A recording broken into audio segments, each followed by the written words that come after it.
This is a critical time in human history. Clearly, we are destroying the natural environment. We're warming up the globe. Our species is not going to be around very long if we can't get our consumption habits under control. A growing number of people are looking for new ways to live more eco-friendly lives, and many are finding ecovillages as a solution to our environmental problems. An ecovillage at Ithaca was formed 20 years ago, and it has now become a leading model for sustainable living. There are ecovillages all over the world. There are ecovillages on every continent, and each one of them is very unique. So they range from just a handful of people to some ecovillages that are 2,000 people. Our homes tend to be smaller than usual. They tend to have very large windows on the south side. That lets in the sun. The sun helps to heat the house, and it provides probably about 30% of the heat for the house.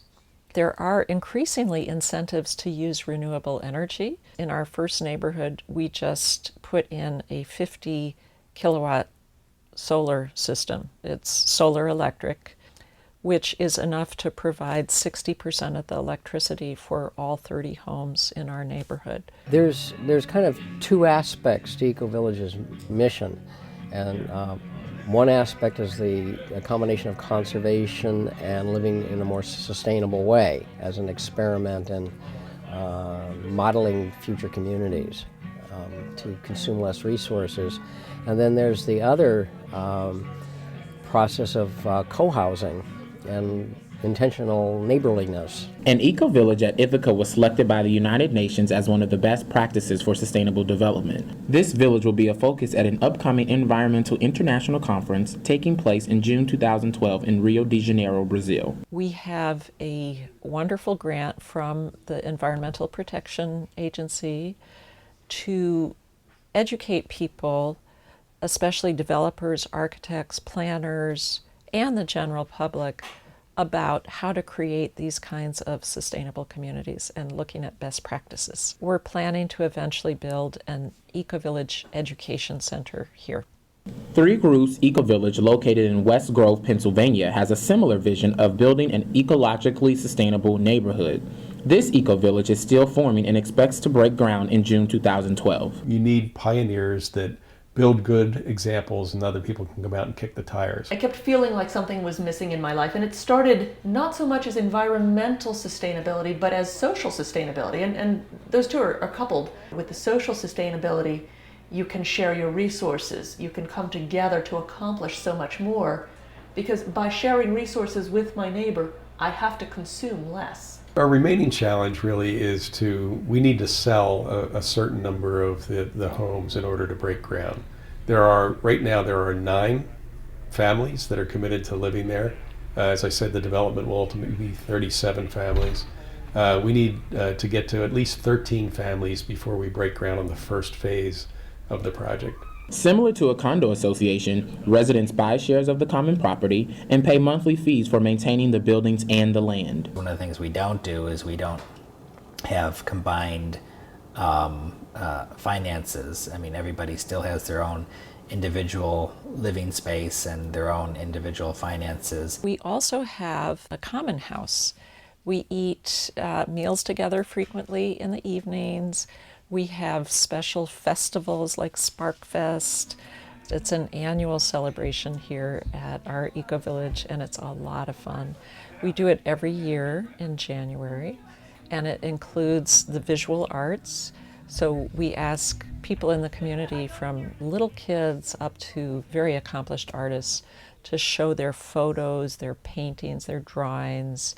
The dolls are made out of completely scrap fabric I got from a store downtown. I make things out of gourds, and my favorite thing to make is lamps. And then in the evening, we invite members of our community to perform for each other. Loving kindness, for everyone I see, so I'm still stuck in I would take you home. I wanted to change in my life, and This seemed like a place where there's a lot of people doing interesting things, so I wanted to be around the people doing interesting things and have some of that rub off on me. I've lived here for 3 years. My parents built a house here 9 years ago. It's a really nice community. Ithaca, Ithaca as a whole is a very nice community. It's a small town, but with a lot of culture, a lot going on.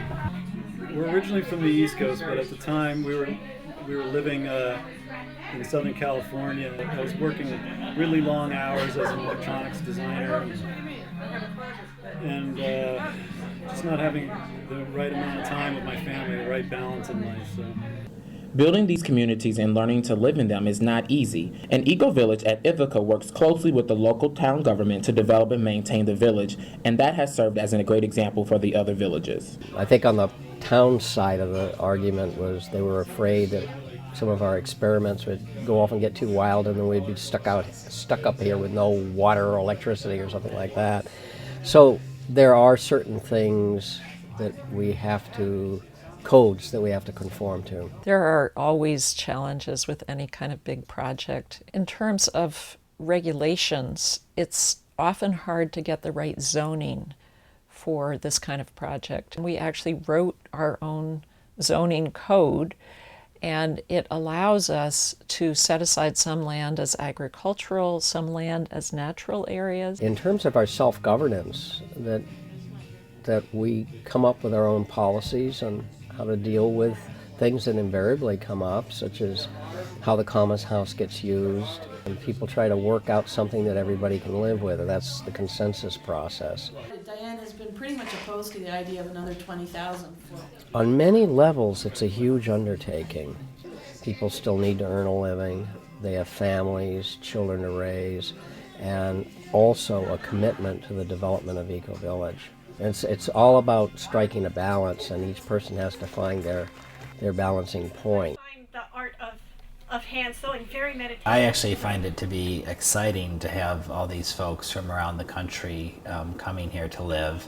I think what makes it easier is because most of the folks who do come here are interested in helping to figure out ways to live a more green lifestyle. I work downtown at Planned Parenthood. I often walk down there and sometimes ride my bike, or I'll hitch a ride from one of my neighbors.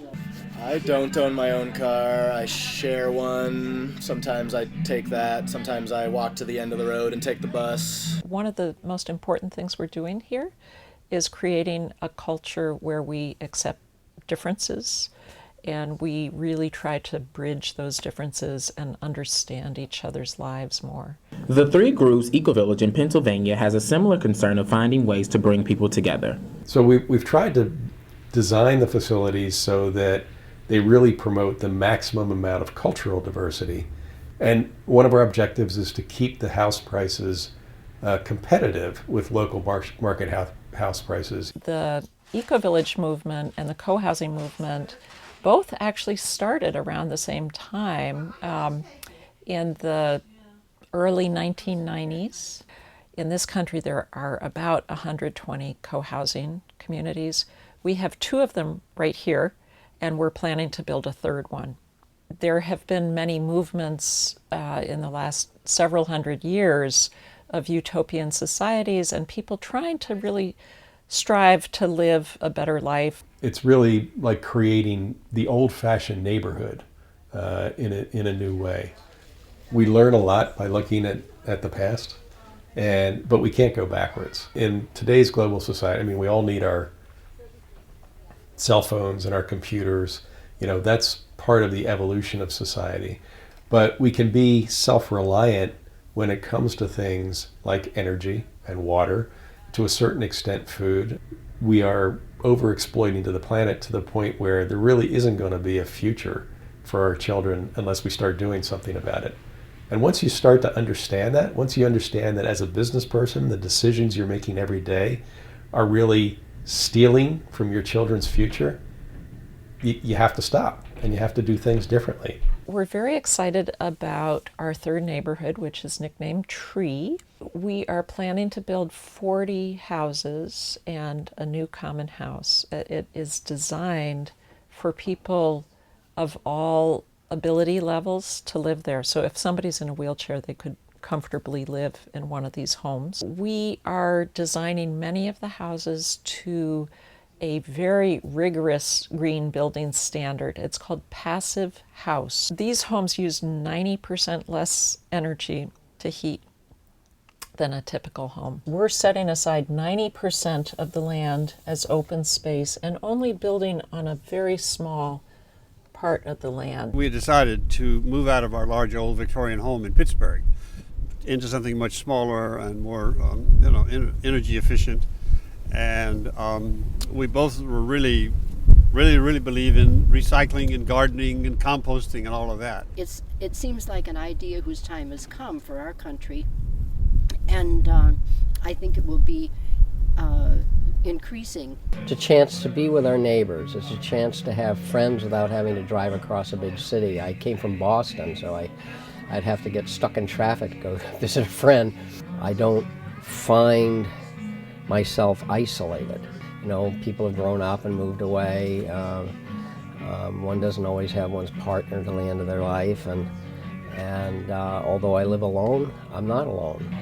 It's been a very interesting journey here at Ecovillage.